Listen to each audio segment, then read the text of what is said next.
Welcome back, Video Creeps. You know this old song and dance already. It's another Chucky episode. That means you get to see my face again, because you're not gonna find a Chucky thing happen and then like come to this channel and not see me. That's not what we do here. Especially with this episode, because this is probably my favorite episode that we've gotten thus far. Oh, for like a plethora of reasons. I took a ton of notes. We're gonna go over it.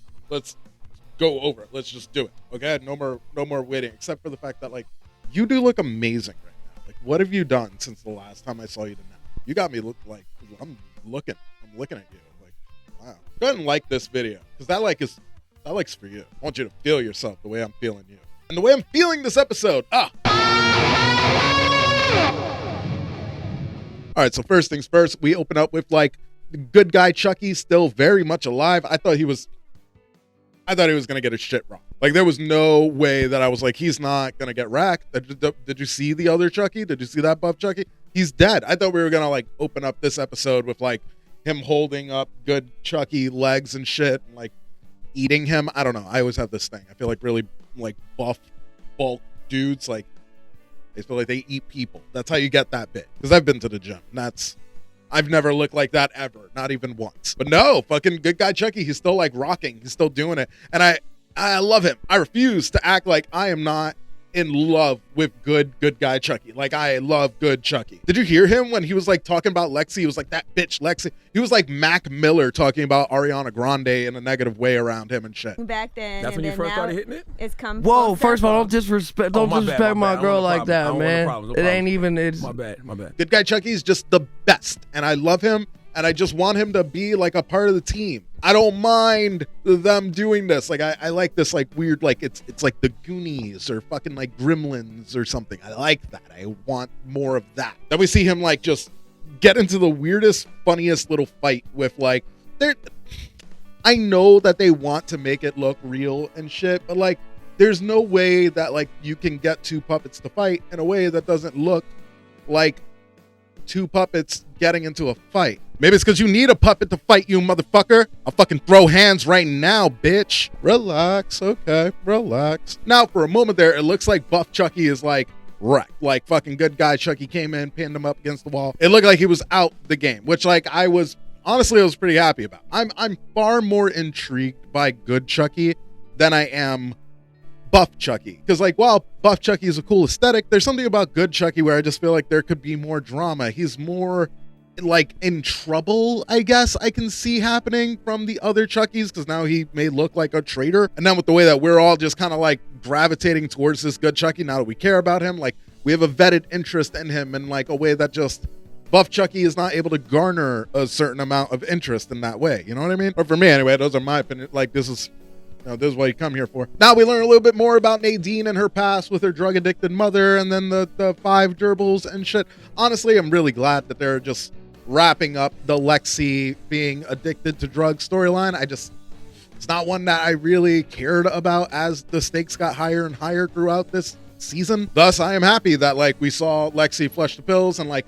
Devin and Jake, they're so wrapped up in their own thing. They're not gonna help Lexi and shit. So like, cool. Let's not revisit that. Maybe show sick Lexi or something, and then like, let's be done with it. This episode is also a return to form for some of the like majority of the episodes, honestly. We've kind of been doing these like focus story pieces for a little bit, which I hope we're not completely done with that, because I would like a full-on Kyle and Andy episode. It's the only thing that the show has not given me that I really just want. I don't want flashbacks to Andy. I don't want I want a full 55-minute, like, just dedicate this. Why can't I have it? But in this episode, we do get to, like, dart around a little bit. We start off focused on the kids and what was going on in the Catholic school. And then we go over here, and then we check out what's going on with Tiffany and Glenn. I thought that was great. Tiffany is, like, Matchbox 20 levels of unwell. I like that the show structured itself in a way that put Glenn and Tiffany together, and where their relationship is now versus like how we saw it in Seed of Chucky, where it ended with Seed of Chucky.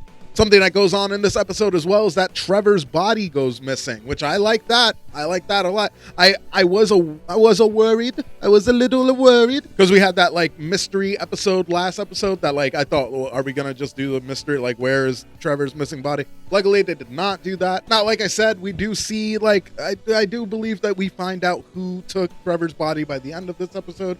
but we will talk about that when we get to that part of my notes. We aren't jumping ahead. We're not going to do that right now. No, we've been seeing like Devin and Jake kind of like being at ends throughout this season, and like there already was the whole like, you didn't come to see me when like you were abandoned and had to get adopted by another family and dealing with the trauma of losing everyone in your family, and like I lost my mom and shit. I needed you. Dealing with a lot of that. But now there's this good guy Chucky that Devin just straight up is like, nope, fuck that guy. As if Devin and Jake weren't already on the same page. That's just like fucking more. It's like more. So we're seeing that divide where like now Jake and Nadine are like, they are all down for good Chucky. Lexi has weird feelings because every time that she sees him, she's his fucking junior. Obviously, this group is going to come back together because this is who we care about. This is what, you know, that's the cast. But I do see a strong possibility of Devin and Jake breaking up by the end of this season. Then that would tee us up for season 3 and then them to get back together over something crazy. Who knows? Unless they like kill off Devin or something. Wouldn't that be crazy? Wouldn't that be crazy if they like just killed him off? They ain't gonna do that shit. Something cool about this episode was that we got to see like the behind the scenes. Like we got to hang out with like all the nuns and like Dr. Mixer, who like, yeah, she mixing it up all right. Like Father Sawa, and they're all talking about like what's the action plan for these kids that are like just screwing things up. I thought he seemed too upset because they have really not done much. Not for like the reaction that they're getting and shit. They're just living their life. I don't see the problem. Then again, I wasn't raised like religious. So like that, seeing the Chucky thing on the wall, like I wasn't like, blasphemy. We got a return of Meg Tilly in this episode as well. She's still hanging around. That was cool. And I like that she was starting to piece together like, oh, word, do you remember that when we were like jumping side by side and then you were like, it's the popcorn day, and do you remember that shit? Do you remember popcorn day? The Meg's all fucking, I got you, bitch. And that ain't never happened. What's popcorn day, idiot? But we love that plan. We love seeing Tiffany Valentine pretending to be Jennifer. Like, it's just fucking fun. But what's even better is then we go upstairs and we see the actual fucking Jennifer Tilly being just like Tiffany's tax slave, essentially, which was great. They even used the right doll with the stitches on the head and shit. Like, fucking wonderful. Something that I'm gonna have to go back on, because I don't quote me on this, but I could have sworn that when at the end of Cult of Chucky, when we drive away and Tiffany, like the doll Tiffany, when we first see her come back, she's sitting in the back. I thought that Tiffany had a scar on the forehead. Now, I could be wrong, but if it was, like, what does that mean? Like, so, like, did Jennifer Tilly as the doll just have a knife? I don't know. I'm going to figure that out. But, like I said, don't quote me. I'm just letting my mind wander. For anyone who, like, was wondering what was going on with, like, is that actually a good guy, Chucky? I think this episode really puts that to rest. Like, you know, the way that they argue in front of him, it's like arguing in front of a child. Like, he immediately, like, blames himself. I love that getting him baptized was like an option. It's hard not to think about like the technical like, is it like I'm watching that scene and I'm like, well, I'm sure it's like a whole silicone thing over the animatronic on the inside and then the water gets on top, so it's fine. It's just hair. But I love that they figured that out. I think baptizing Chucky so that way we all know that he's like on the up and up is a great idea. Can we still trust it? I don't know. Like, we've only known bad Chucky. Why would we trust a good Chucky? But, like, I think I do, man. God, speaking of Chucky, too, like, just getting into the woods, which was, like, the thing that I couldn't wait for the most. Like, when I saw the trailer and I saw Devin and Lexi exploring those woods with all the, like, Chuckies on pikes and stuff like that, I made up a whole thing in my head, and honestly, I wasn't that far off.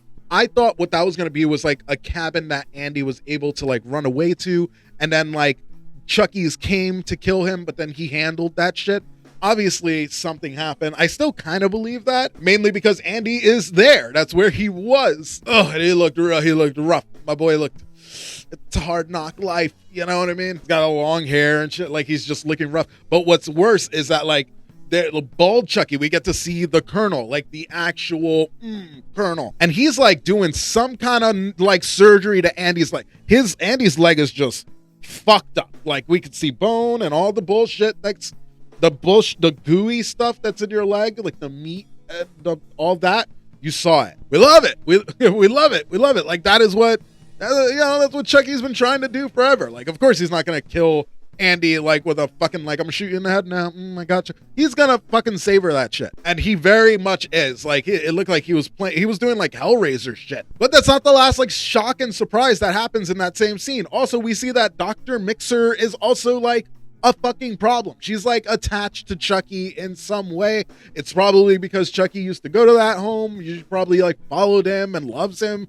Someone has to love this motherfucker. But it seems like she's doing his bidding as well. Like she's a part of the Chucky army. We don't see Trevor's body in the house, but we do see the priest and we do see the nun. Like we can assume that Dr. Mixer is bringing the bodies back to this cabin where we're like torturing Andy and shit. Why that is, I don't know, but I'm fucking excited to figure it out. I want to know why. Another really big thing that happens in this is that Glenn finally him and the doll. He sees the doll. It's exciting. I'm very excited to see what Glenda's like reaction is going to be to figuring out that information as well. Will they feel whole? I had this conversation with Brad from That Figures. Go ahead and follow them. We were talking about that feeling whole thing. And he brought up a great point. He says like maybe it's just because they are literally split into two. They need to be one. Does that mean that we're going to get back into the Glenn doll? I think we are. Overall, super excited. Just love this episode. I loved everything about it. I loved the Chucky fights. I loved seeing Meg Tilly die. I loved Glenn. I loved seeing like Jennifer Tilly, the doll.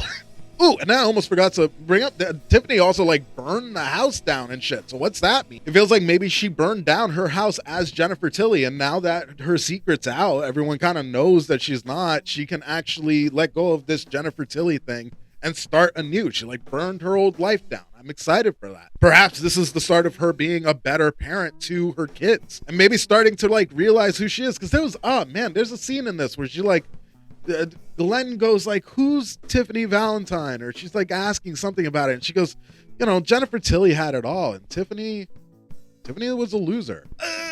That hurt to hear. I thought just this episode fired on all cylinders. And the way it ended, I hope we start off with what's going on with Andy in the next one. Because that's how they've been doing these episodes and shit. But what did you think about the new Chucky episode? Was it dope? Were you like, what did you feel? Whatever you do, fucking comment down below. Let me know. And again, if you did not like the video. That helps. It's so easy. Just do it. Check out all the links in the description of this video where you can become a Patreon of mine, where I have a ton of exclusive content over there. A link to That Figures and Dre of the Dead is down there as well. I will see you next week for episode 6 of the Chucky TV series. God, that's bleak. That's only 3 episodes left. Anyway, peace, video creeps.